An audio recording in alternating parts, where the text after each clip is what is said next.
Okay, first order of business. Sadly, as of May 15th, Magic Seaweed has been bought out by Surfline, and aside from a few people that I've heard that can still miraculously access the app, Magic Seaweed is no longer. So my new surf forecasting app of choice is going to be Surf Captain, and I have used it a little bit in the past on a recommendation from Ben Gravy, and the little bit I've used it, it does seem fairly accurate, and it's definitely user-friendly. They have a free version that you can see 3 days out, or you can pay $15 a year and see 16 days out.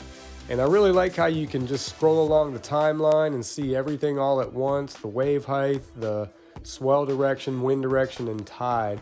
And then they have the 3 colors where red is choppy, blue is fair, and green is clean.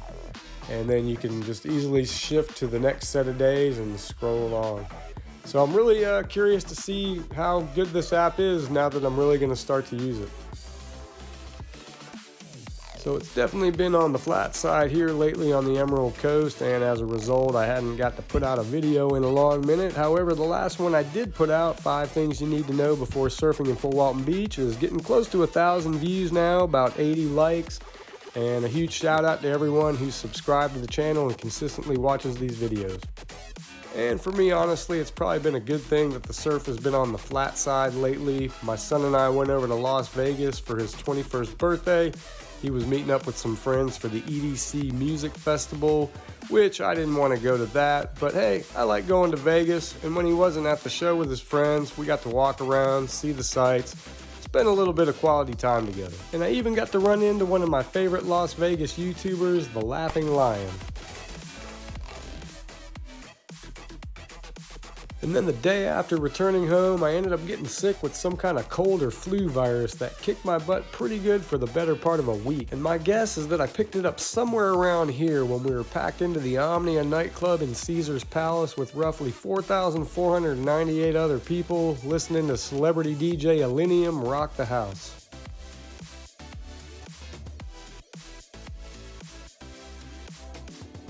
So on a positive note, we did have a really nice Memorial Day weekend, perfect weather with water about as clean and green as it possibly gets. And on that Saturday, we actually did have a little wave rolling through, and if I'd have felt better, I definitely would have gone out. And my wife bought us a new coffee maker, which I am really stoked about. The first couple pots I made, I sat fascinated like a little kid watching the reservoir empty as the pot fills up.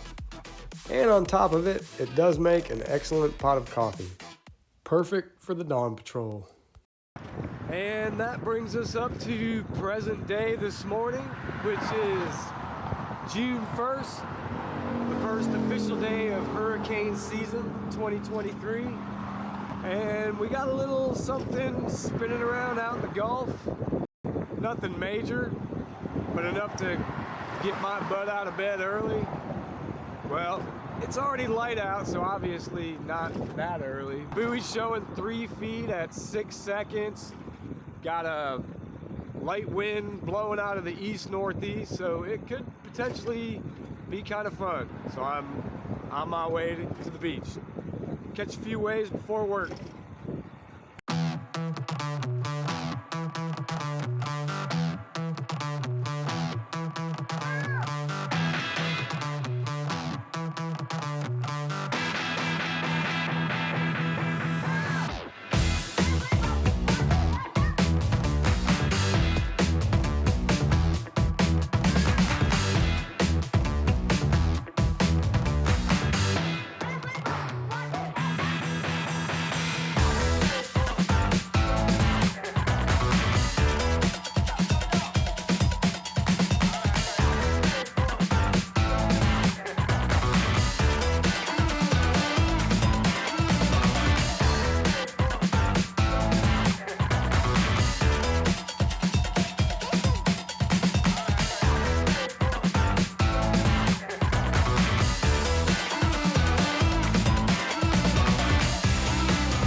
So definitely was not all that in a bag of chips, but you know, we haven't had any waves for a while, so it's always good to get out there, get wet, and there was a few fun waves to be had. Seen Tim catch a few good ones. Scott got a couple for sure. And the swell's supposed to last throughout the day, but I got to go to work, and might be a little leftover for tomorrow morning, and I'll definitely get out there for that. So we'll see you then. Peace.